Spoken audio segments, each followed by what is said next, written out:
Si on se fie aux âges de Trent et de Maddox par rapport au temps qu'on a passé sur la plage, une demi-heure ici, c'est l'équivalent d'à peu près une année entière de nos vies.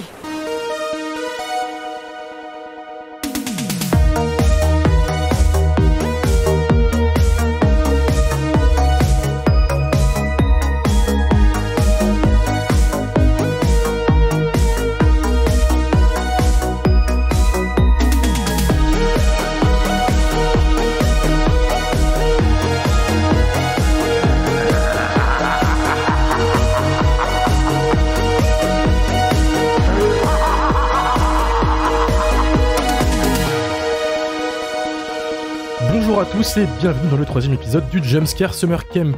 Aujourd'hui, on va parler d'un film un peu plus récent que les films évoqués dans les deux premiers épisodes, puisqu'on va parler de Old, réalisé par M. Night Shyamalan, sorti en 2021. Viens, on joue un cache-cache. Merde. Son corps s'est décomposé. Ça prend combien de temps, ça ? 7 ans. Mais elle vient de mourir. Pourquoi ça nous arrive à nous ? Je dirais qu'une demi-heure équivaut à une année de nos vies. Tu as plein de rides. Où sont les enfants ? Les enfants avaient 6 ans ce matin. On n'est pas ici par hasard. Un film où un groupe de vacanciers reste bloqué sur une plage où le temps passe plus vite et où ils vieillissent de plus en plus vite. Et pour en parler avec nous aujourd'hui, nous sommes accompagnés de Sarah, de la chaîne Vidéodrome. Salut. Alors Sarah, c'est ta première émission avec nous du coup. Est-ce que tu peux te présenter et dire un peu ce que tu fais ? Oui, déjà merci beaucoup pour l'invitation, c'est un honneur. J'aime beaucoup ce podcast, dès qu'il a commencé, je l'ai tout de suite suivi. Et moi du Merci. coup, je suis sur la chaîne Vidéodrome, je fais des vidéos qui parlent de cinéma et en lien avec les sciences sociales. Et c'est vrai qu'en fait au début de ma chaîne, j'ai quand même beaucoup parlé de cinéma de genre et de cinéma d'horreur. Un peu moins maintenant, mais ça reste quand même quelque chose que j'aime énormément. Donc voilà, je suis ravie d'être ici. Un peu moins maintenant, c'est-à-dire c'est que tu fais des styles de films différents ou tu évolues dans le Ça contenu fait quelques années, quelques mois, quelques années. Je fais pas beaucoup de vidéos par an, donc donc ça fait pas beaucoup de vidéos, on va dire. Mais j'ai plutôt parlé de documentaires ces derniers temps. Et là, je vais sortir aussi une vidéo qui est beaucoup plus basée sur la télévision que sur le cinéma de fiction. Donc c'est vrai que voilà, le cinéma de genre, j'en suis un peu éloignée en ce moment, mais voilà, ça m'empêche pas de toujours en regarder et toujours l'aimer beaucoup. Ah bah voilà, puis c'est l'occasion de ce soir justement de revenir un peu dans ce milieu. Exactement. Elle est pas seule puisque nous sommes aussi en présence de Dario du podcast Plan Plan, Salut. Amélie du festival de cinéma On vous ment, Bonsoir. Mylène de la chaîne YouTube Welcome to Primetime Beach Salut. et Mathieu de la chaîne YouTube Le Coin du Bis. Salut. Et moi-même, Romain, chroniqueur sur Filmo. Alors pour commencer, un petit tour de table, c'est quoi votre rapport à M. Night Shyamalan ? Sarah, vas-y, à toi l'honneur. T'en penses quoi de notre bon vieux M. Night ? Alors moi j'ai un rapport avec lui, comme beaucoup je pense, surtout quand j'étais plus jeune. Moi je l'ai découvert avec Le Village qui m'avait terrorisée, vraiment terrorisée, parce que je l'ai vu quand il est sorti, donc j'ai regardé tout à l'heure, il est sorti en 2004, donc ça devait faire partie de mes premiers... Moi je suis pas du genre à avoir vu des films d'horreur dans l'enfance, hein, donc plutôt préadolescence on va dire, donc quand je l'ai vu c'était avec des amis, j'ai eu très très très peur. Il fait peur celui-là en plus. T'as 2-3 plans assez compliqués. Hein. Oui, souvent je lis qu'il est pas du tout, c'est pas du tout un film d'horreur, etc. Moi vraiment j'en ai un souvenir traumatisant. C'est quelque chose qui m'avait vraiment marqué. Et ensuite c'est vrai que pareil, c'était plutôt dans le début de l'adolescence, donc où j'ai vu Signe, qui m'avait fait aussi très peur. C'est vrai que pour moi c'était un réalisateur un peu d'horreur, avec Sixième Sens, etc. Et c'est vrai que voilà, après une fois qu'on connaît plus l'horreur, on va toujours tomber sur des gens qui vont remettre en question un petit peu le côté horrifique, qui vont plus dire que c'est quelque chose d'enfantin, etc. Je suis pas d'accord avec ça. Pour moi, je pense que c'est vraiment un réalisateur de films d'horreur et de très bons films. Je sais qu'il y a aussi tout un débat sur est-ce que ces films étaient mieux avant, etc. Et ça, je serais pas la mieux placée pour en parler parce que c'est vrai que j'ai pas forcément suivi tous ces derniers films. D'ailleurs, j'étais ravie de voir Old parce que je l'avais pas vu et j'avais pas eu la curiosité de le voir et j'étais très agréablement surprise. Donc voilà. Mais non, moi c'est plutôt un réalisateur que j'ai beaucoup aimé quand j'étais adolescente, que je connais beaucoup moins maintenant, mais voilà, j'en garde des très bons souvenirs. Donc tout simplement. Peut-être parce que tu n'as pas vu ces derniers films. Peut-être. ça joue un peu, le souvenir est intact. Exactement. Non, j'avoue que ce qu'il a fait ces 5 dernières années, j'ai pas vraiment regardé. Donc c'est peut-être que je serais très déçue, mais effectivement, faudrait peut-être que je me penche dessus. Oula, bah bon courage. Mathieu, de ton côté, t'en penses quoi de Shyamalan ?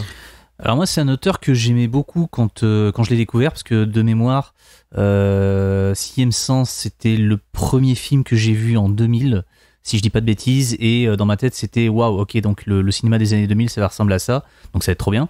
Donc j'ai beaucoup aimé Sixième Sens, j'ai beaucoup aimé Incassable, j'ai aimé Signe, et à partir de là, ça commençait un petit peu à décliner.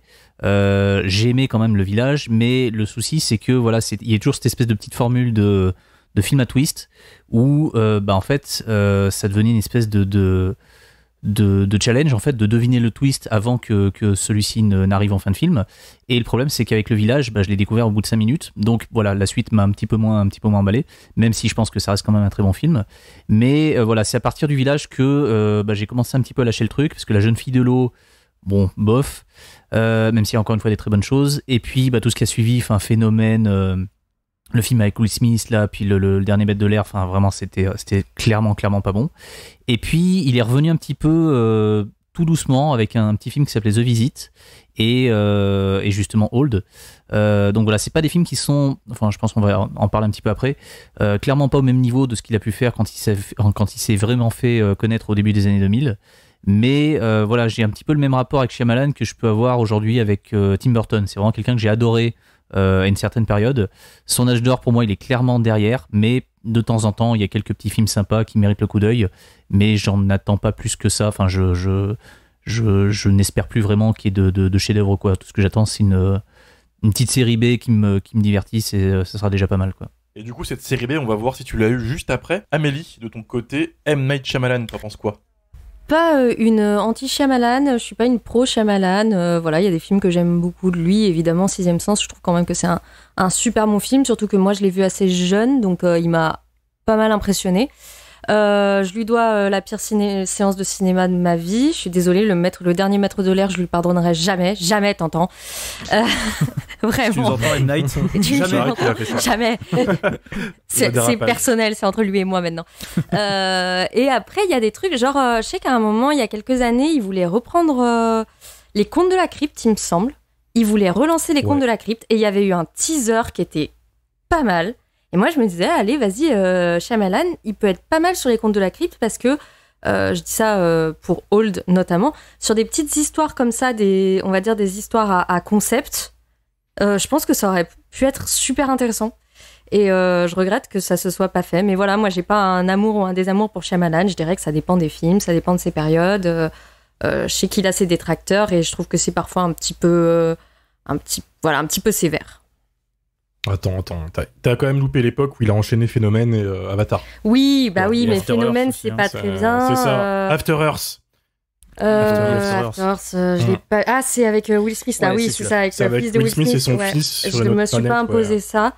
C'est vrai que Phénomène, c'est pas foufou non plus, mais après, je sais pas, il a eu une carrière aussi, il a été quand même porté au nu comme étant un des nouveaux jeunes maîtres de l'horreur, et peut-être que c'était pas ce qu'il fallait faire non plus. C'était même pire, on l'avait nommé le nouveau Spielberg, avec la pression du mec. Oh, d'ailleurs, après, je crois qu'il a commencé à un peu enlever son nom des affiches quand il a à les mettre moins en avant qu'à une certaine époque, donc je pense qu'on peut aussi lui accorder le bénéfice du doute quand il fait un nouveau film, quoi. On n'est pas obligé de le détester simplement parce que c'est un Shyamalan. Voilà, on peut être des grandes personnes parfois.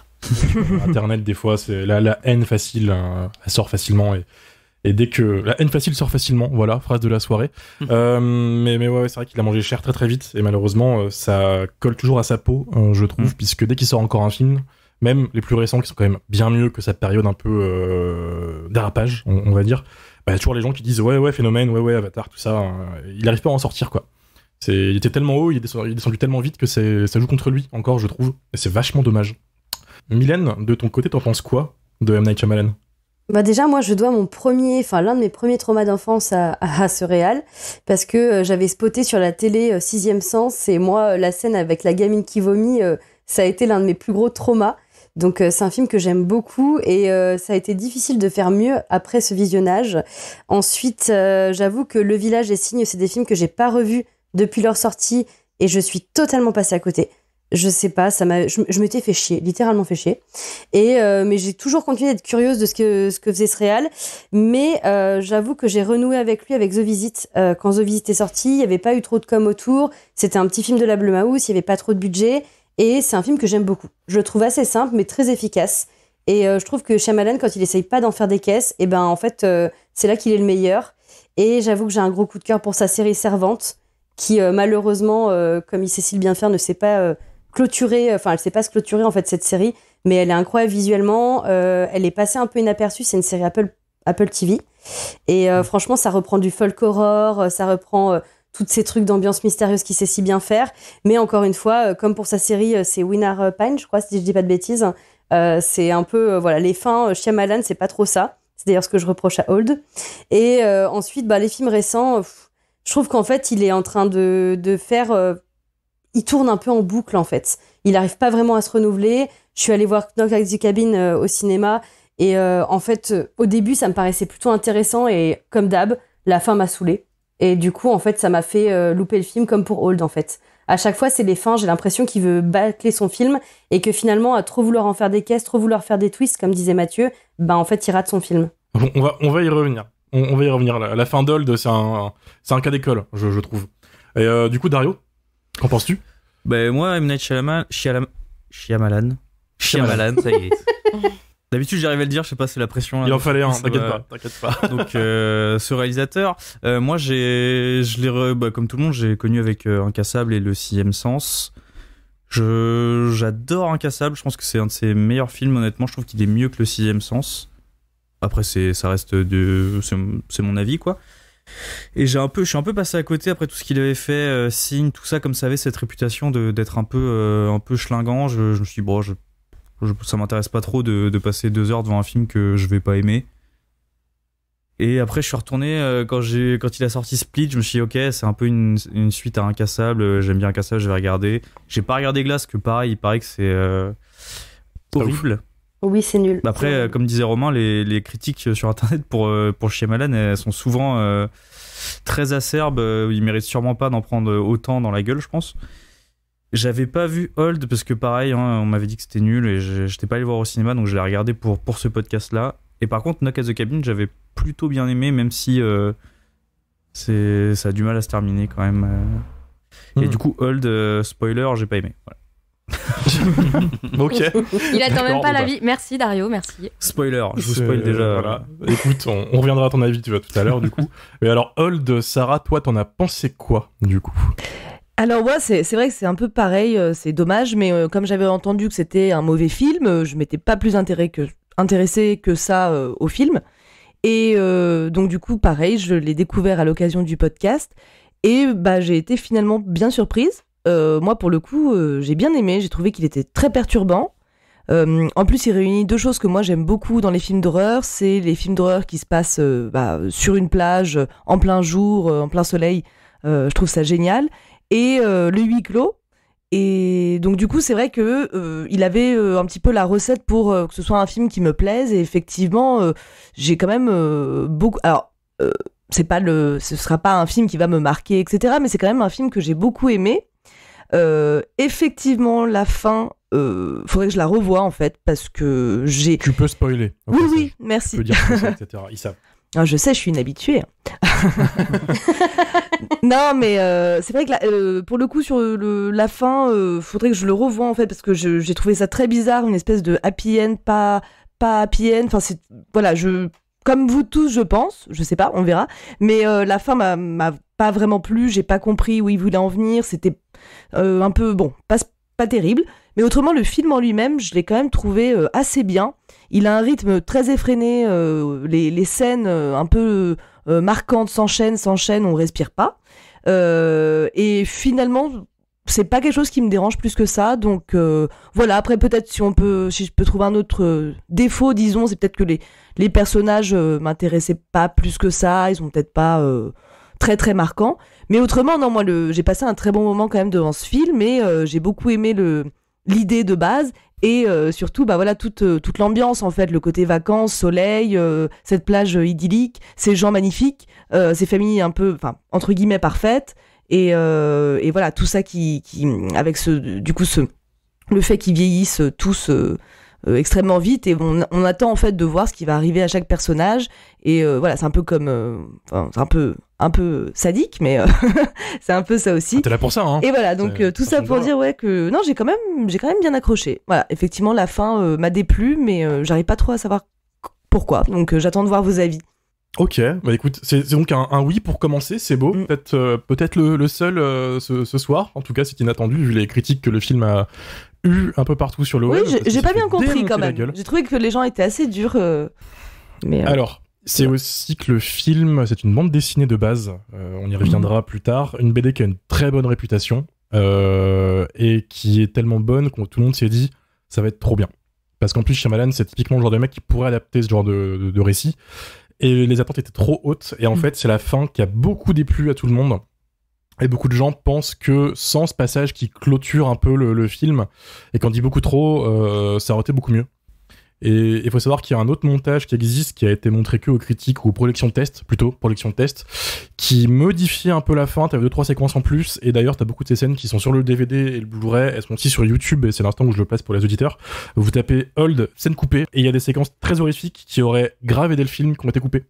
Malheureusement, dont l'introduction alternative où on voit juste un mec ramper sur la plage en pleurant, et c'est super efficace parce que ce qu'il sait faire Shyamalan, c'est filmer la peur, je trouve, et faire peur quand il veut, et il a coupé en fait ça, et c'est super dommage. Et je pense que les gens attendaient un truc trop horrifique parce que c'est un concept qui tue, et ça a pas plu. Le fait que ça se termine entre guillemets bien, moi, m'a quand même déplu. J'ai trouvé que ça cassait le côté on part en hélicoptère là, comme dans un film d'aventure, on est sauvé, on rigole même, super, tout va bien. Ça m'a complètement, je me suis dit, mais non, c'est pas. Là, il y avait un super film perturbant, et là, on finit comme dans Jurassic Park. Enfin, c'est n'importe quoi. Rupture de ton totale. Hein. Le gamin de 54 ans qui dit ouais, je suis vieux. Ouais, bon, ok, d'accord. Tes parents viennent de mourir, mais ok, let's go. Dario, de ton côté, t'en as pensé quoi du film ? Et ben moi je trouve que c'est un film plutôt effroyable. J'ai l'impression d'avoir eu le syndrome des gens que je voyais, c'est-à-dire que j'ai l'impression de vieillir en regardant le film tellement je l'ai trouvé horrible alors qu'il fait que 1h44. Je trouve que tous les cadrages du film sont horribles alors que je comprends pas, normalement c'est un chef-d'œuvre. Mais moi je trouve ça trop bien. Oh non. Bah je reviendrai là-dessus, mais il y a une intention évidente dans les cadrages du film. Mais pour moi ça rend juste le film imbitable. Je trouve très très moche le film, que ce soit l'étalo, les cadrages et les raccords entre les plans sont abominables. Je trouve vraiment j'étais en mode mais oh là là, c'est horrible, ça me fait mal à la tête, je passe un très mauvais moment. Je peux comprendre que ce soit l'intention, mais au final je passe quand même un très mauvais moment et je trouve que ça aide pas le film notamment. Et ce film-là, Hold, il a un peu ce problème de comme Knock at the Cabin, où tu sens que c'est un film à concept qui devrait pas être poussé sur 1h40, presque 2h, quoi. C'est limite plus un court-métrage ou une bande dessinée, un truc où tu peux restreindre le récit bien plus. Un épisode de série, ouais. Un épisode de série, donc par exemple Tales from the Crypt, tu vois, ce genre de choses. La 4ème dimension. Ouais, même carrément. Creepshow, ça fait très Creepshow. Creepshow aussi, ouais. Carrément. Et je trouve que tous les personnages sont pas des personnages, hein, c'est vraiment des archétypes classiques. Pour moi, le film apporte pas grand chose. J'ai passé un très mauvais moment. Quand j'ai fini le film, je l'ai regardé avec ma copine, je lui ai dit je veux plus jamais le revoir. D'accord. Donc réaction allergique totale en fait. Ouais, mais en fait, même pendant le film, j'avais un peu envie de l'arrêter. Évidemment, je peux pas parce qu'il fallait relever à cause d'Amélie. Hein, ouais. Tu veux tes stickers. Et alors, il faut les mériter ces stickers apparemment parce que je les ai toujours pas. Et en plus parce que c'est quelque chose que je fais très rarement, d'arrêter le film, mais là ça m'arrive vraiment d'avoir une vraie envie de mettre pause et de faire autre chose, quoi, parce que j'ai trouvé ça assez effroyable. L'étalonnage, on peut en parler, mais oh là là, qu'est-ce qu'il a cet étalon? Problème de contraste. Je trouve qu'il sert grave bien le propos du film parce que c'est très contrasté, c'est très saturé. Et c'est censé être une sorte de paradis en fait, cette plage. Je trouve que ça va bien avec le propos. Mais moi je trouve que ça donne plus l'impression que le film a été tourné avec un DSLR, avec une caméra. Non, t'as plus. Bah en vrai si. En vrai si, ça donne vraiment l'impression que le film, le capteur de la caméra, il était pas ouf, et du coup ça donne un truc très contrasté, très saturé. Et pareil, le ratio d'image, je me suis dit mais pourquoi c'est, enfin, Pourquoi ces grands espaces, là, ça va être du scope et tout, je comprends pas. Ça rend en fait un film incohérent. La forme du film, elle est incohérente et anarchique et désagréable. Je sens que j'ai jeté un froid, j'ai l'impression, mais... Fallait que ça sorte, visiblement. C'est donc un nom pour un Dario tout perdu. Un beau nom, ouais. Ouais, c'est passé. Pour ta critique des personnages, je me permets de m'initier là un petit peu. C'est plus ou moins attendu dans le sens où s'il a un point faible, Shyamalan, c'est la direction d'acteur. Et il avait... Comment dire ? Ce film, il a un aspect très The Room de Tommy Wiseau, dans la manière dont il joue et qui parle, surtout les personnages. Et ça peut, je pense, rebuter un peu. Moi, c'est ce qui m'a rebuté dans le film. Je dirais mon avis plus tard, mais c'est le point faible pour moi. C'est qu'ils ont une sorte de... Je m'en bats les couilles très facile dans leur manière de parler. C'est-à-dire qu'à un moment, les gamins vieillissent devant eux et la mère, elle est en mode « Oh, les enfants, ils ont grandi. D'accord, pourquoi pas ?» Et on dirait que lui, Shyamalan, il est vraiment là que pour faire le caca avec son montage et ses idées de mise en scène. Et les persos et les acteurs, il les a laissés vraiment dans leur coin faire leur truc. Et je trouve que ça se ressent grave. Il y a 2-3 séquences totalement lunaires. Et je te rejoins là-dessus, en fait. Même si j'ai pas eu une réaction aussi allergique, aussi violente que toi, j'ai presque envie de m'excuser de t'avoir... Enfin, c'est Amélie que je faisais le film, il me semble. Ouais. C'est Amélie de s'excuser. Oui. Mais je m'excuserai pas. Voilà. Non. Parce que j'enchaîne du coup, je me permets. Bah ouais, dis-nous ce que t'en penses, vas-y. Eh ben, moi, je suis absolument d'accord avec Dario sur tous les points qu'il a évoqués, mais moi, c'est précisément pour ça que j'aime le film, sur tous ces points-là.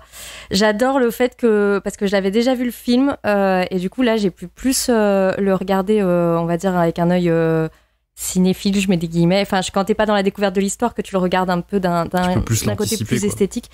Et en fait, je trouve que ces cadrages, tous les cadrages, ils sont éclatés, mais justement, ça donne ce sentiment de malaise perpétuel. Les personnages, ils sont toujours un peu à côté. Ça filme une épaule, un buste. Ils sont toujours cadrés un peu trop près. Il manque une partie de leur corps. Comme si, en fait, ils sont jamais là où tu les attends et ça crée à l'œil quelque chose d'extrêmement désagréable. Je suis d'accord avec Dario, mais je pense que c'est très voulu, comme le fait que la caméra, elle est tout le temps en train de courir après les personnages. Elle est dans un mouvement comme ça, elle passe sur eux très vite. Elle tourne beaucoup, elle court. On a de la caméra à l'épaule qui court derrière les personnages. On a des cadrages où parfois ils sont réunis, parfois ils sont éclatés au fil des groupes qui se créent et qui se défont sur cette île. Et je trouve que le fait que les personnages soient pas très poussés, c'est pas du tout gênant parce qu'en fait, eux-mêmes, ils se connaissent pas entre eux. Ils ont passé 15 heures ensemble, quoi. Ils ont passé 15 heures ensemble, ils sont dans la même merde et ils se connaissent pas et toi, tu les connais pas et en fait, personne se connaît. Et du coup, le film est toujours dans un sentiment, effectivement, comme le disait Sarah, où les péripéties, elles s'enchaînent à un rythme qui est très bizarre parce qu'en fait, en 1h40, on a 15 heures de leur vie. Il peut pas se passer tout le temps quelque chose comme ça, mais on a l'impression qu'il y a systématiquement un nouvel événement et ça donne un sentiment d'urgence assez gênant et assez dérangeant qui est justement le sentiment d'urgence que ressentent les personnages parce qu'en fait, eux, ils sont dans un contre-la-montre et justement... Quand tu parlais du format, Dario, moi je trouve que justement sur certaines perspectives, Shyamalan, il arrive à nous donner une notion d'enfermement, il joue un peu avec les parallaxes, avec les angles de caméra pour faire se refermer les rochers sur eux, encadrer ces personnages, encadrer cette plage dans une crique, pour qu'on sente un petit peu ce sentiment d'enfermement et le fait qu'ils soient tous ensemble dans cette merde-là. Et les personnages, ils sont absurdes. Effectivement, la psy, elle sort des phrases éclatées. T'as envie de lui dire, mais pourquoi tu dis ça? Mais parce qu'en fait, elle aussi, elle court après l'action. Elle essaie de se raccrocher à des trucs. Ils sont tous des archétypes. Là, c'est de trouver un côté rationnel. Ouais, c'est ça. Et tous, ils sont des archétypes un peu bêtes parce qu'en fait, on s'en fout. J'ai envie de dire, c'est pas ça l'important. L'important, c'est effectivement un peu comme dans un slasher, qu'est-ce qui va leur arriver, quoi. Je trouve qu'on est un peu dans une dynamique comme ça. Et c'est pour ça peut-être que la fin elle est pas satisfaisante parce que la fin elle voudrait nous faire ressentir une forme de soulagement pour ces personnages alors qu'en fait ces deux enfants on les connaît pas tant que ça, donc on a du mal à avoir un soulagement ou même de savoir ce qui va leur arriver après, c'est pas important, quoi. Qu'ils soient sauvés, c'est pas important. Ce qui est important, c'est ce huis clos ou un peu comme ils étaient 10, mais c'est pas eux qui s'entretuent, enfin si, un peu, mais c'est cet environnement-là qui les tue les uns après les autres, quoi. Et je trouve que c'est... moi, le film a été très décrié quand il est sorti, et moi, je le trouve intéressant pour ça. Voilà. Juste pour rebondir, du coup, les personnages, comme justement, ce sont pas vraiment des personnages, c'est juste des noms sur une feuille de perso de chez Shyamalan, là. C'est des maladies, presque. Comme tu dis, justement, on n'est pas investi, et du coup, ça m'intéresse pas, en fait. Et le mystère qu'il y a autour de cette plage, machin, je m'en foutais, en fait. Même pendant le film, je me dis, oui, bah, peu importe ce que ça va être, ça n'apporte rien, c'est pas intéressant. C'est ennuyant. Les gens que je regarde, bah, je les connais pas, et en même temps, ils ont pas l'air très. Enfin, ça a l'air d'être vraiment des gros clichés. T'as l'enfant un peu hyperactif, machin. Et en même temps, est-ce que ça fait pas de toi, justement, c'est des cobayes, en fait, ces personnages. Et en fait, toi, au final, le fait que tu t'investisses pas dans leur histoire, ça fait que toi aussi, tu les regardes comme des cobayes. Juste sur quels sont les effets qu'ils vont subir. Exactement comme des rats de laboratoire, quoi. Je regardais juste des acteurs mal joués dans un film mal dirigé, mais oui, aussi, oui. Mais surtout qu'il y a un petit côté jeu de rôle, parce qu'en fait, tu connais que leur métier, quelques caractéristiques, et d'ailleurs, dès le départ, l'enfant que tu vas suivre, en fait, c'est ce qu'il pose comme question aux gens, quel est votre âge et votre métier. Et du coup, en fait, c'est tout ce qui t'intéresse, les spécificités qu'ils vont pouvoir apporter, du coup, durant tout ce périple, en fait. Oui, c'est vrai. Oui, non, mais oui, ça change pas que je me suis fait chier devant le film et que pour moi les personnages sont tous mal écrits, et on peut très bien trouver n'importe quelle façon de justifier l'écriture des personnages pour dire que oui, mais non, mais c'est pas important, machin. Ça change pas que le film est mal cadré, mal réalisé, qu'on se fait chier, que les personnages sont pas intéressants. Ah, mais même si tout ça c'est une volonté pour faire une œuvre artistique, ça change pas que l'œuvre, une fois qu'elle est terminée, c'est chiant et c'est insupportable à regarder, et c'est abyssal, quoi. Bon, je suis d'accord pour être d'accord avec Dario. Donc je rebondis parce que autant pour les personnages, je suis d'accord avec toi, autant je suis pas du tout d'accord sur ce que tu dis sur la photographie et la mise en scène du film. Parce que, alors, je m'immisce là du coup pour placer mon avis, et du coup, je vais spoiler, parce qu'au final, Sarah, t'as pas spoilé la fin. Tu avais quand même dit que t'allais spoiler, mais t'as esquivé le truc. J'ai jamais vu un film qui m'a frustré autant que Hold, dans le sens où j'adore la bande dessinée, et c'est un concept qui, moi, me terrifie, totalement. Et j'ai jamais vu un film qui passe autant à la fois à côté de son sujet, et qui présente à côté autant d'idées de mise en scène à la seconde. C'est-à-dire qu'en termes de cadrage, de lumière, de montage aussi, et de plein de choses, ça te propose plein de trucs. Et je trouve ça super intéressant du point de vue technique, en fait. Comme tu l'as dit tout à l'heure, Amélie, la caméra reste balade sans arrêt. T'as des plans séquences de malades, comme la séquence de l'accouchement, parce que du coup, il y a une des gamines qui tombe enceinte, et elle accouche, et le bébé, en fait, disparaît quasiment automatiquement, et t'as une sorte de plan où la caméra tourne autour de tout le monde, se balade un peu partout, etc. C'est super bien fait. Il y a des pures séquences horrifiques à la fin, où tu vois enfin ce que moi j'étais venu chercher, c'est-à-dire vraiment l'horreur du vieillissement accéléré, c'est-à-dire que t'as cette nana qui, en fait, tombe, se casse un bras, le bras, du coup, se cicatrise automatiquement, du coup, dans une position très bizarre. Elle retombe, elle se recasse l'autre bras, et en fait, du coup, elle fait que se casser les os qui cicatrisent à vitesse grand V. Je trouvais ça génial. Ridicule, moi. Je trouvais ça génial. Non, moi, ridicule. Mais écoute, chacun son... voilà, moi ça m'a eu, parce que c'est peut-être, d'ailleurs, la grosse séquence horrifique du film, qui n'est pas dans la bande dessinée, parce que la bande dessinée, on le verra tout à l'heure quand on en parlera, c'est beaucoup plus zen. Moi, ce qui m'a quand même mis le haut le cœur, c'était plus la gamine enceinte que la scène finale. C'est parce que ça te met extrêmement mal à l'aise, étant donné que déjà tu l'as vue petite fille il y a 1 minute, hein. Et ensuite tu sais très bien qu'elle va accoucher là sous tes yeux, et tu appréhendes le truc. Et le ventre grossit en direct en plus. T'as un plan où tu le vois qui gonfle. Ah oui, d'accord, ça va vite. Et puis la panique à travers les adultes, ça, je m'y attendais. Je m'y attendais à ça, donc j'étais pas choqué, si tu veux. J'étais plus en mode il l'a fait, il l'a placé quand même. Alors que la séquence de la nana qui se tord dans tous les sens, ça c'est la petite nouveauté. Et ce qui m'a fait chier, c'est vraiment en fait cet aveu d'échec total à la fin, où il a pas pu s'empêcher en fait de tomber dans le piège de faire l'inverse de la bande dessinée. La BD ne dit rien sur ce que c'est que cet endroit. Les personnages arrivent, ils vieillissent, ils crèvent, ils s'en vont. Enfin, là il y a 15 minutes d'épilogue où on te dit c'est l'expérience pour la science parce qu'ils sont malades, on va voir des médicaments, essayer des remèdes long terme pour voir et tout. Qu'est-ce qu'on s'en bat les couilles? On n'est pas venu là pour ça en fait. Il y a plein de twists qui auraient pu être faisables, qui auraient été bien mieux, même des aliens, des trucs comme ça. Mais là, putain, je trouvais le discours vraiment nul. Ça étire le film inutilement. Le seul truc qui a rattrapé cette fin, c'est de voir en fait le casting des gamins vieux, qui est hallucinant. C'est-à-dire que le film, en termes de casting, c'est lâché. C'est-à-dire que les acteurs vieux qui jouent les gamins, c'est les mêmes, vraiment 50 ans plus tard, et je trouvais ça fou. À côté, d'ailleurs, aussi, les maquillages sont fous, parce que le maquillage vieux, ça passe rarement bien au cinéma. Tu vois, je pense à Prometheus avec Guy Pearce, qui a décolle du truc raté avec le vieux qui fait genre qui tremblote alors qu'on voit que c'est un gars de 40 ans, quoi. Là, le vieillissement, il est super subtil, peut-être un peu trop sur un ou deux personnages. C'est-à-dire que le vieux qui devient fou, il a pas pris une rythme pendant tout le film, mais c'est pas grave. Mais sur un ou deux personnages, je trouve ça vachement bien fait, et ça m'a bien fait plaisir. Et à côté, putain, quel décor, quelle photographie, quoi. Quel kiff, déjà, c'est un décor naturel. La plage, elle est magnifique, et le film t'en met plein la gueule. Les rochers, ils sont pas naturels, hein. C'est un vrai décor avec un hôtel pas loin, et par contre, oui, t'as un bout des rochers, c'est du fake. L'espèce de... Les gros rochers ouais, ça c'est pas naturel. Une grosse partie c'est fake, ouais. Mal intégré, je trouve, dans l'image. La plage est réelle, la plage est vraie. Une partie des rochers aussi, mais le reste c'est du CGI parce que forcément voilà. C'était un enfer à tourner là-bas apparemment, puisque forcément t'as de l'eau, t'as du sable. C'était un gros bordel. En plus il faisait 40 degrés. Mais voilà. Moi c'est ça qui me frustre en fait, c'est qu'il y a plein de qualités dedans, il y a plein de trucs très très sympas, gâchés par cette décision conne de faire du M. Night Shyamalan, quoi. Très dommage, je trouve. Et encore, je trouve que le truc de la fin où justement en fait on apprend que c'est un truc d'expérience pharmaceutique sur le vieillissement et comment on arrive à trouver des remèdes à certaines maladies. Je trouve que ça, c'était limite le truc le plus intéressant du film. C'est très mal amené, mal exploité, tout ce qu'on veut.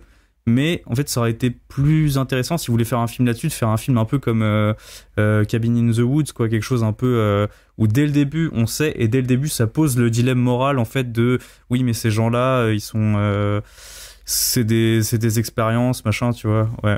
Alors tu sais qu'ils sont observés dans Hold, mais en effet il a pas trop poussé. D'ailleurs il y a ce plan de connard de M. Night Shyamalan qui est un cameo dans le film et qui regarde les acteurs avec sa caméra en gros plan. Voilà. Ça m'a tellement énervé. On aurait pu s'en passer. Mais par contre, en fait, ce que tu dis, moi, ce qui me fait chier, c'est que faire cette fin et aller là-dedans, ça annule tout le propos du film. Parce que la force du film, elle réside dans son concept et du fait qu'en fait, le temps passe et c'est plus une métaphore, en fait, qu'autre chose à part nos proches, le reste, c'est inutile, tu vois. C'est plus conceptuel, plus existentiel, c'est le mot, plutôt, que scientifique. Et justifier ça à la fin, on s'en bat les couilles, on n'est pas là pour ça, quoi. Je trouve ça de grave dommage. Mais voilà. Oui, c'est pas le même film par contre, mais ça aurait été intéressant de le faire. Et ouais, c'est con qu'il passe à côté de ça, quoi. Alors que c'est littéralement écrit en gros de la bande dessinée. Hein. Voilà. Il dit lui-même, Shyamalan, en interview, on lui a filé la bande dessinée à son anniversaire pour ses 50 ans, et que 50 ans, crédit existentiel, tout ça, il lit la bande dessinée et il s'est dit, vas-y, je vais le faire, quoi, parce que c'est hyper bien fait, c'est métaphore existentielle, etc. Ça l'a touché. Et je sais pas ce qui a merdé. Je sais pas comment est-ce qu'il a pu trébucher comme ça à la fin. C'est con. Mais voilà, moi je suis avec Amélie en tout cas et Sarah, c'est un demi-oui. Une sorte, pas oui, mais une sorte d'envie d'y croire, tu vois, en mode on n'est pas loin, tu peux le faire M. Night, mais voilà. De ton côté, Mathieu, t'en as pensé quoi du film ? Bah alors moi je suis team Amélie aussi parce que vu de là où on part, c'est-à-dire que bon, After Earth c'est Phénomène, c'était quand même 2 bonnes gastro. Là, on a quand même une bonne série B qui se tient. Et le truc, c'est que je l'ai revu. Et du coup, j'ai pu un peu plus me focaliser sur tout ce qui était mise en scène et puis comment est-ce qu'il amenait certaines idées, comment c'est développé par la suite ou quoi. Et en vrai, on l'a déjà évoqué un petit peu avant, mais en termes de mise en scène, il y a de très très très très belles choses. Tout à l'heure, je sais plus qui c'est qui parlait de la fameuse scène où la caméra tourne dans tous les sens sur la plage quand tout le monde est par terre en train d'hurler, de pleurer, qu'il y a un accouchement et tout. Et ça m'a fait penser un petit peu à du Ari Aster. Alors du Ari Aster vraiment low cost, quoi. Mais c'est attention. Non, mais c'est un petit peu le même truc, c'est-à-dire que c'est extrêmement carré en termes de mise en scène, et il y a une espèce de malaise comme ça qui grandit de plus en plus et qui au bout d'un moment nous met extrêmement mal, quoi. Donc après, on part sur complètement autre chose et tout, donc le film de Shyamalan n'atteint à aucun moment le niveau d'un film de Ari Aster, mais je trouvais qu'il y il avait quand même de beaux restes, quoi. Et le truc, c'est que arrivé, on va dire aux trois quarts du film, je trouve qu'on commence à partir dans le peut-être pas n'importe quoi, mais dans un truc un peu facile. La scène qui se passe dans la grotte là avec la jeune femme là qui se casse dans tous les sens. Oui, enfin c'est radical. C'est soit on explose de rire devant, soit on se dit ah ouais, putain, il y a une bonne idée, c'est quand même pas mal. Mais bon, voilà, moi j'ai un petit peu ri. La bande dessinée en fait se terminait d'une façon assez abrupte et je trouvais assez géniale. Grosso modo, en fait, on voit la survivante qui sait qu'elle va mourir et du coup, en fait, la dernière case, on la voit en train de faire des châteaux de sable. Elle prend un seau, elle remplit de sable, puis elle fait des pâtés sur la plage et ça s'arrête là. Dans le film de Shyamalan, donc ça continue et on a cette espèce d'explication obligatoire très américaine de pourquoi, comment, qui est pour moi un petit peu dispensable parce que ça a aussi été dit tout à l'heure. En vrai, si le film s'était arrêté au même endroit que la bande dessinée, je pense qu'on aurait eu un très très grand film avec une espèce de malaise et potentiellement culte en fait. Ça aurait été parfait, ouais. Je suis complètement d'accord. Parfait. Le truc, c'est que voilà, Shyamalan, il faut qu'il y ait une espèce de twist à la fin.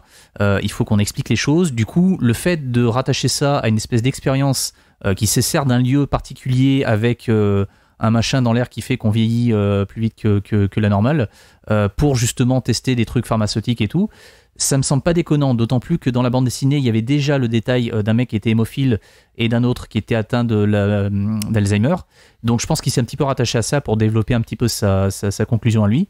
Mais après, je comprends aussi qu'on puisse reprocher ce truc-là parce que là, on est en droit d'attendre quelque chose qui fonctionne et qui fasse un vrai petit film culte en puissance. On a juste une petite série B qui fait office d'épisode sympa de la 4e dimension. C'est vraiment un pitch qui aurait pu avoir parfaitement sa place dans la série, mais qui en l'état avec cette fin ne donne qu'un petit épisode de la 4e dimension qui aurait pu être bien meilleur. Meilleurs. Voilà. Et après il y a aussi ce que tu as dit Romain, c'est cette espèce de plan à la con de Shyamalan qui se pose encore une fois, comme dans pas mal de ses films précédents, comme une espèce pas de dieu mais de personnage en fait qui domine tous les autres, qui est au-dessus du truc. C'est ça. Et ça lui a été pas mal reproché par le passé et j'ai l'impression que le mec a toujours pas compris, c'est-à-dire que il me semble aussi avoir vu une espèce de publicité où tu le voyais en train d'écrire à une table, il dit oui dans ma tête c'est le bordel, je vois des choses et tout, enfin le mec avait un ego je pense assez prononcé. Je me suis dit bon voilà, il a quand même dégonflé un petit peu les chevilles quand il a commencé à enchaîner les bides et qu'il est revenu par la petite porte avec The Visit. Et là, je le revois en fait retomber dans ces mêmes conneries. Je me dis putain merde quoi. Donc voilà, c'est pas un film que je déteste, c'est pas un film où je dirais que le truc est vraiment réussi à 100%. Mais en l'état, j'ai juste en fait vu une série B qui est pleine de bonnes intentions, qui est parfaitement maîtrisée en termes de mise en scène parce que Shyamalan, c'est un réalisateur en fait qui ne s'écarte absolument pas des storyboards qui sont prévus à la base, c'est lui. Donc vraiment il y a aucun plan en fait qui est pensé à l'arrache. Enfin vraiment, la caméra s'arrête pile là où elle doit s'arrêter. Il y a plein de trucs en fait qui sont amorcés en fait en début de film, qui ensuite sont repris quasiment à l'identique à la fin. Je pense notamment au travelling circulaire de gauche à droite là quand il y a la famille en fait qui est dans l'hôtel. Et ensuite on a exactement le même procédé quand les deux parents viennent de mourir. La caméra passe de la droite à la gauche, ensuite de la gauche à la droite. Et il y a plein de trucs en fait comme ça qui sont extrêmement classe, mais qui ne peuvent pas être faits en fait à l'arrache, sachant que Shyamalan storyboard tout de A à Z et tout est archi calculé, enfin du début à la fin quoi. Donc voilà, pour moi c'est un film qui est maîtrisé à 80%. Il y a juste la fin qui est encore une fois très très Shyamalan, très américaine, qui se justifie pas plus que ça, mais qui en l'état donne juste une bonne petite série B. Là où tout ce qui a précédé était quand même pas ouf quoi. Donc voilà, dans l'ensemble c'est une bonne surprise. C'est bien que tu dises que c'est américain dans sa fin, puisque la BD elle est franco-suisse, faut le noter aussi. Voilà, donc il y a une grosse nuance par rapport à ça. D'ailleurs les Américains trouvaient que la bande dessinée était choquante parce que elle est super crue dedans. Ouais. Elle est très crue, il y a beaucoup de gens tout nus et les Américains s'il y a un bout de nichon, alors là on arrête tout. Ils étaient très très choqués en tout cas. Apparemment ça les a remués, les petits bichous. Mais en tout cas, c'est juste, je rebondir sur qu'on parle un peu de la BD, justement, j'ai une question à poser, parce que moi, je l'ai pas lu encore. À mon avis, vous allez me dire ce que vous en pensez, ceux qui ont lu la BD, même ceux qui n'ont pas lu la BD, mais cette fin qui est rajoutée, ça fait très fin de studio. En fait, si si Shyamalan est vraiment fan de la BD, à mon avis, il voulait l'adapter tel quel. Je pense que la fin, c'est un peu un truc de studio, parce qu'il produit ses films, mais en même temps, il les fait produire par d'autres boîtes. Celui-là, j'ai pas vérifié, mais qui le produisait vraiment. Mais à mon avis, c'est quand même plus un truc imposé par un studio, un peu justement le cliché de la happy ending américaine. Mais surtout qu'il fait un clin d'œil à la BD, puisque dans le film, juste avant d'essayer de trouver un moyen de sortir, ils vont se dire « Ah tiens, on pourrait pas faire un château de sable ?» Et en fait, ça aurait très bien pu se finir comme ça, sans trouver de solution pour sortir de l'île, finalement. Donc tu sens vraiment le rajout d'une fin anecdotique qui, finalement, pète un peu le film, à mon sens. Cette scène, en fait, dans le film est complètement débile, quoi, parce qu'ils ont enfin potentiellement trouvé une solution pour se barrer de la plage.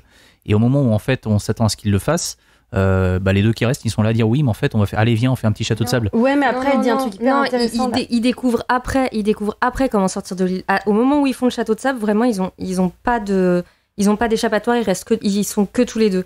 Et c'est à ce moment-là qu'ils se disent ah ouais, quand on était gamin hier.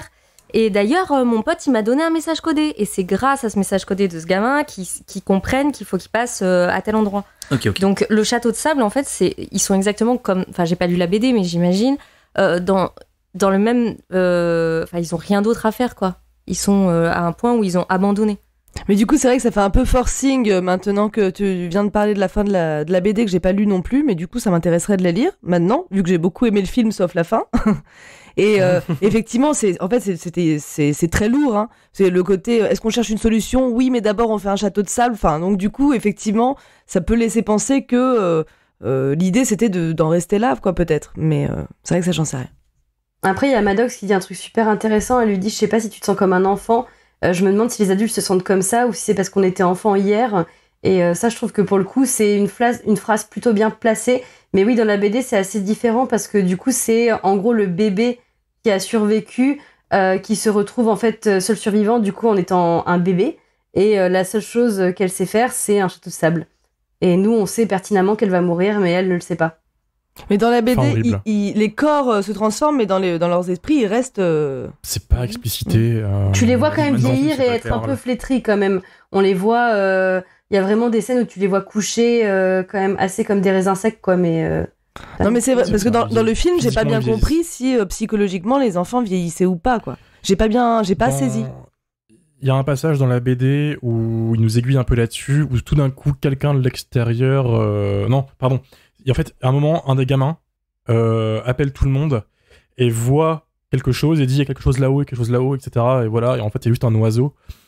Et le gamin, en fait, était persuadé que c'était quelqu'un, alors que le gamin, maintenant, a déjà 25 ans, tu vois. Et quelqu'un dit ils ont encore l'esprit d'un gamin, en fait. Mais un peu plus vieux quand même, puisqu'ils en parlent entre eux, le gamin et la gamine qui se découvrent sexuellement. Ils en parlent un peu comme des enfants, en mode « Ouais, t'as des poils, ouais, qu'est-ce que c'est, etc. » Ça durcit et tout. Puis après, c'est beaucoup plus... ils comprennent un peu les rôles des parents, ils essaient de les singer.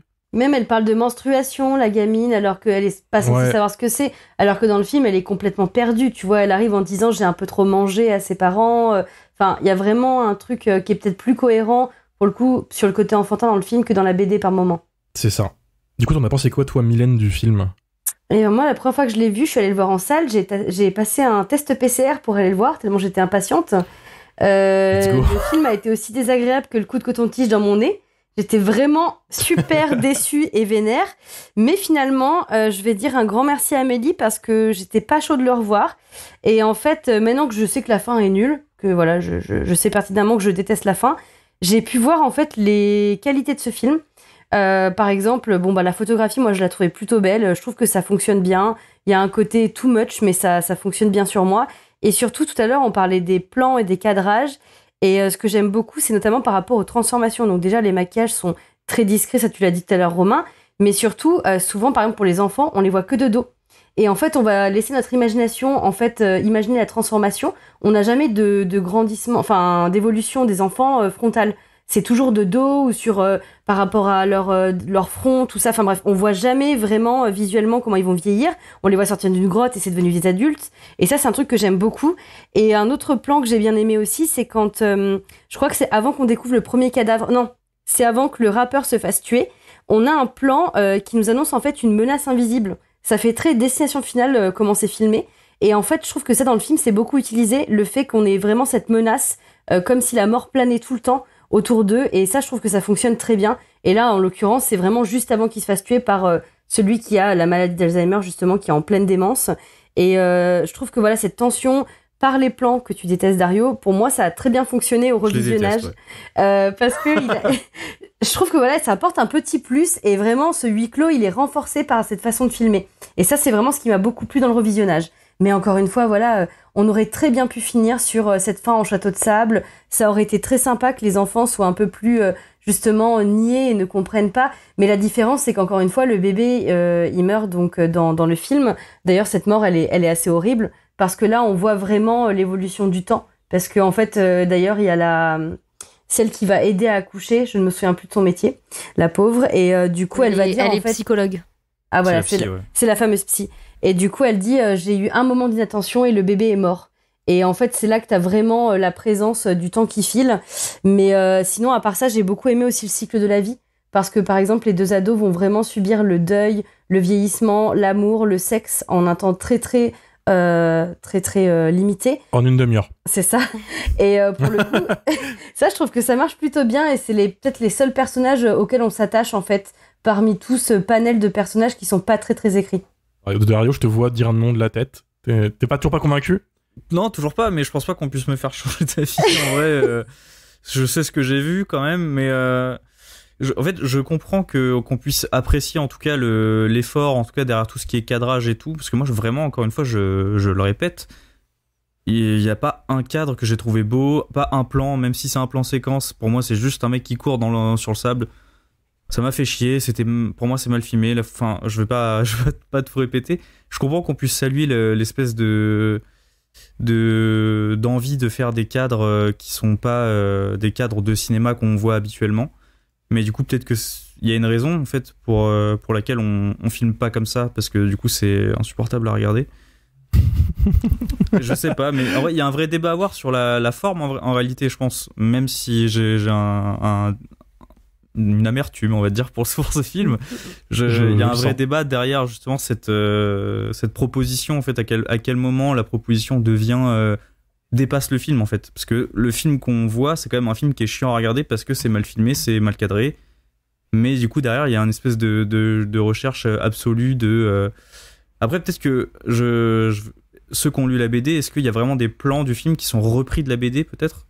Oui. Pour les enfants, notamment, quand ils sont en train de grandir en mode après-ado, c'est presque la même scène.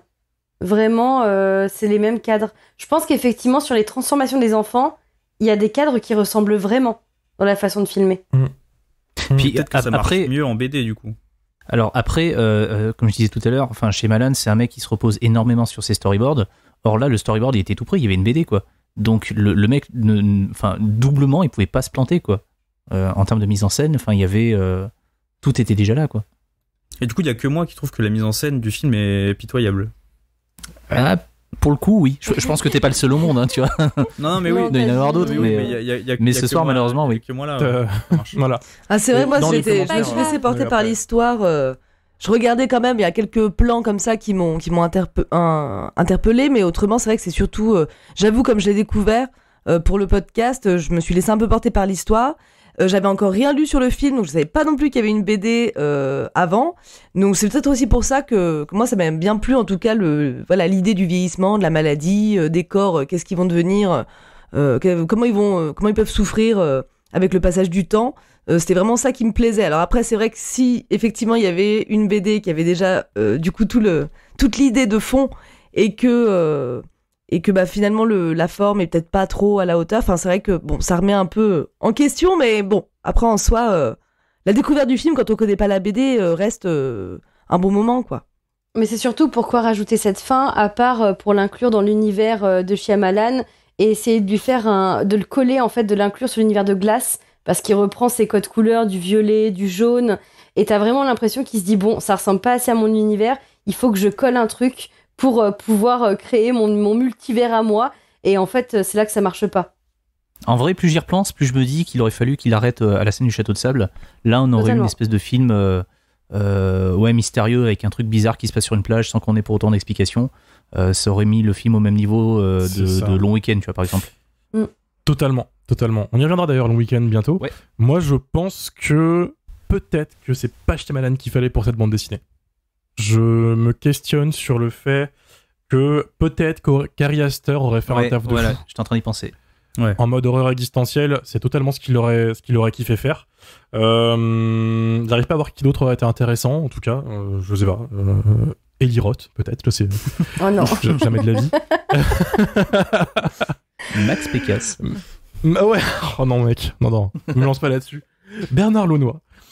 On a eu pas mal d'avis intéressants au niveau des auditeurs, donc peut-être un ou deux qui vont te faire plaisir. Dario, je sais pas si je les ai mis, mais en gros, à l'heure actuelle où j'enregistre et là où je parle, je vois mes notifications Twitter du coin de l'œil sur le compte Jamscare.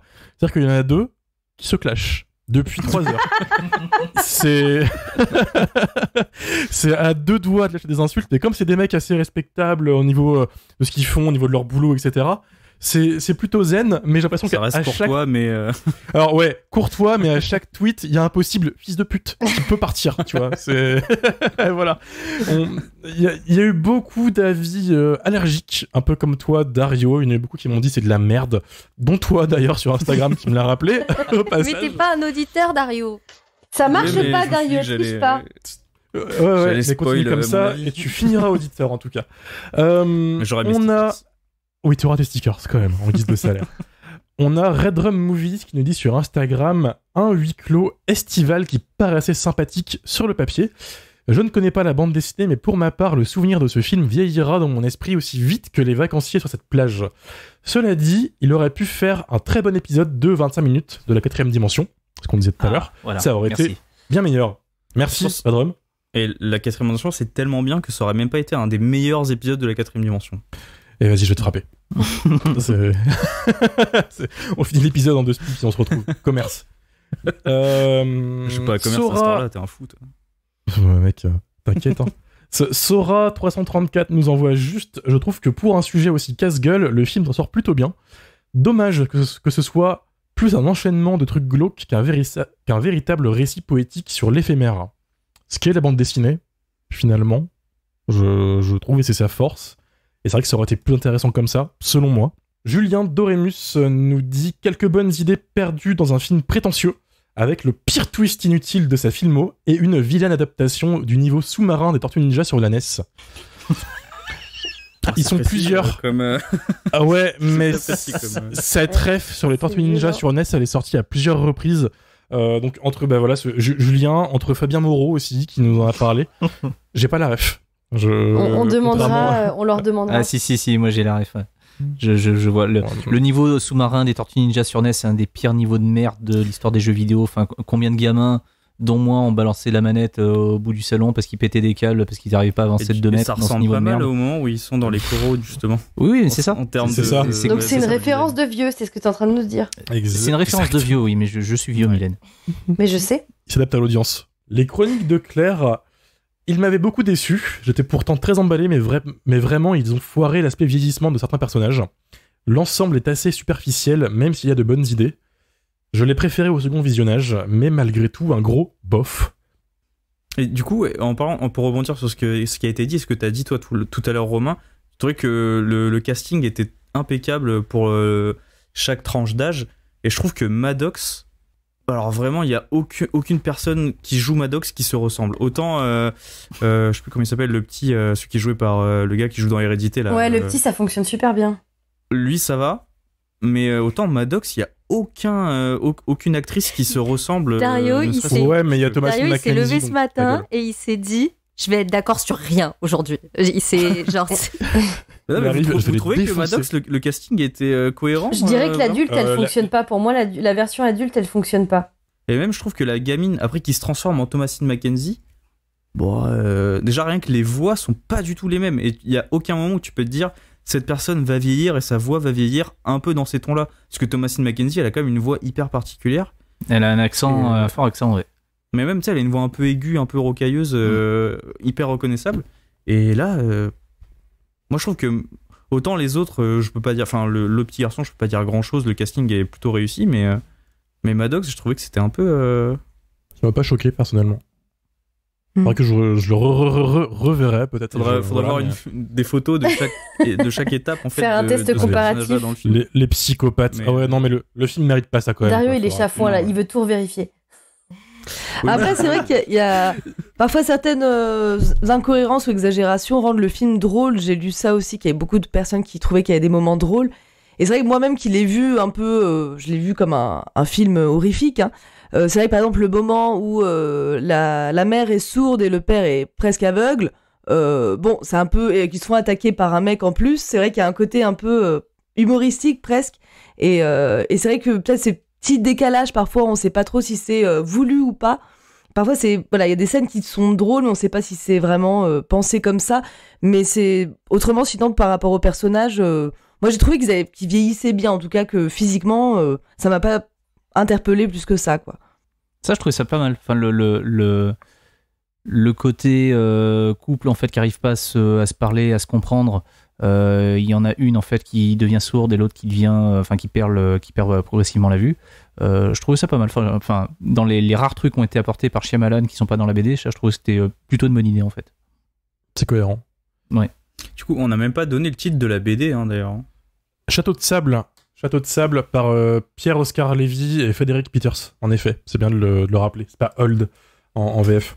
Je rejoins ce que tu dis, Sarah, c'est assez drôle. Surtout qu'en fait, le mec au couteau que tu as évoqué, il rentre à chaque fois dans le plan par le côté avec son couteau pour couper quelqu'un. Il le fait 5 fois dans le film, que ce soit le rappeur, que ce soit le couple à la fin. Je trouve ça hilarant. Il apparaît comme ça, comme un figurant bourré en fait, et je trouve ça en effet très drôle et pas du tout effrayant. Est-ce que ça fait du film un slasher, Mylène? Ah bah, slasher au couteau rouillé, totalement, voyons. Slasher à la plage. Bon, ça suffit. Allez, hop, 5 étoiles, Apple Podcast, merci, au revoir. Allez, bisous. Oli, Mylène. Bisous, bonsoir. Non, c'est pas un slasher, et les dents de la mer non plus. Vendredi 13, c'en était un. Lionel Roudoudou, excellent pseudo au passage, je trouve, nous envoie juste une bonne idée de court-métrage laborieusement étiré en long, ou l'impression de voir un épisode de Twilight Zone artificiellement rallongé. Un peu comme Knock at the Cabin, d'ailleurs. Vénère Herzog, notre bon Stéphane Boulet national, nous envoie juste pas le pire Shyamalan, ce qui est un bel exploit quand on voit comment c'est déjà bien pourri. C'est violent. Dario, t'as un copain. Ouais, mais ça, c'est Stéphane. Il est comme après, ça. Mais j'ai rien contre Shyamalan, attention. Hein. Ah ouais, non, c'est pas t'inquiète, c'est pas personnel. Hein. Non. Il se pourrait que Stéphane, en fait, qui a envoyé ce message, soit une des personnes qui en débat depuis 3 heures sur Hold sous mon tweet, et qui n'en démord pas sur Knock at the Cabin. C'est en train de faire un combat d'arguments, là, voilà, il s'éclate. On a, pour finir, Kipo dans le JV. Un Shyamalan, c'est toujours un petit événement. Non, Hold n'est pas un grand film à l'instar de tous les derniers du bonhomme, mais plutôt que de le comparer à sa gloire d'antan, regardons ces films comme des séries B, comme les séries B qu'elles sont, et apprécions cet auteur encore libre. Voilà. C'est beau. Mais Shyamalan, il a aussi ce côté un peu...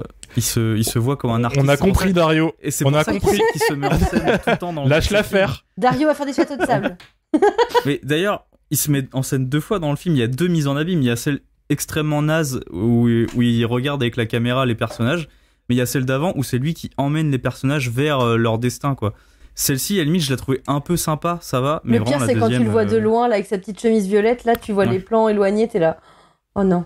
C'est vrai, t'as ce plan de loin où tu le vois debout, en haut d'une montagne. Ouais, ces plans, avec sa petite chemisette. Immonde. Comme tous les autres plans du film. Enfin bref. Allez, ce sera le mot de la fin. Sarah, en vrai, on se connaît pas, mais je suis sympa dans la vraie vie. Je suis pas aigri comme ça. Hein. Je suis vraiment sympa. Il aime un film sur 5 et c'est tombé malheureusement sur un des 4 autres. Les 2 autres films qu'on a fait, je les ai bien aimés, par exemple. C'est quoi le Shyamalan que tu préfères? Incassable. Ça passe. Et ouais. Et toi? Moi? Ouais, ton Shyamalan préféré? Alors là, j'en sais rien, vraiment. Très bonne question. je les ai vus avec, sur le temps long et il y en a beaucoup que j'ai pas revus justement à mon grand âge, donc je serais pas. J'y réfléchirai. Non, c'est pas Old. C'est pas Old. D'accord. C'est la bonne réponse. Je pense que c'est ça. Faut savoir que Dario, quand je l'ai ramené dans le podcast, premier épisode, quand même le lancement, ah oui. Il a défoncé le film direct. Deuxième épisode, il a redéfoncé le film. C'était Evil Dead Rise le premier, ouais. Je vais pas défoncer. C'était zen. On était encore tout coincé, c'était le début, c'était le lancement, on n'était pas encore trop à l'aise. Mais je me suis dit, ah ouais, bon, il va pas kiffer le lancement. Et il y a des commentaires des fois qui reviennent, notamment un qui était sous les commentaires Twitter de l'épisode sur les Dents de la Mer avec Marvin. Quelqu'un, attention, c'est insultant, je pense, t'as comparé à Marvin parce qu'il trouvait que t'étais méchant. Mais on peut pas s'entendre avec Marvin, il déteste Jurassic Park. Donc déjà, c'est ça, j'ai trouvé ça très drôle. Donc tu aimes Jurassic Park et tu n'aimes pas les Dents de la Mer? Ah non, j'adore les Dents de la Mer. Quand même. C'est ça. Toi, t'as pas écouté l'épisode sur les Dents de la Mer? Pas encore. Elle l'a dit, Marvin adore les Dents de la Mer. Non, mais Dario, il est gentil. Il fait le méchant avec les films, mais en vrai, il est gentil. Mais on peut regarder des bons films aussi, là, de temps en temps. Ah, mais oh! Oh, ça va là! La semaine prochaine, c'est lequel? Je suis pas là. S'il est très bien, je vais être saoulé. Mais fais des efforts aussi, quoi. La semaine prochaine. Psycho Beach Party. Ah bah Psycho super! Ah, c'est trop bien! Oh, c'est mon choix! Non, mais c'est trop bien, mais je suis sûre que. Dario, il aurait été incroyable sur Psycho Beach. Ah ouais, c'est un slasher sur une plage, tu vas tellement adorer, tu vas être triste. Je le regarderai de mon côté quand même. Non, puis après il y a Piranha 3D, c'est bien Piranha 3D. Ah, trop bien. Voilà, ça va être incroyable. Bon film de beauf comme on les aime, ça. Hein. Directement Mathieu, oui, c'est bien. On aurait dû faire Piranha 3D, hein. Ça aurait été encore plus qualitatif. Mais on le fera parce qu'il y a beaucoup de choses à dire dessus, je pense.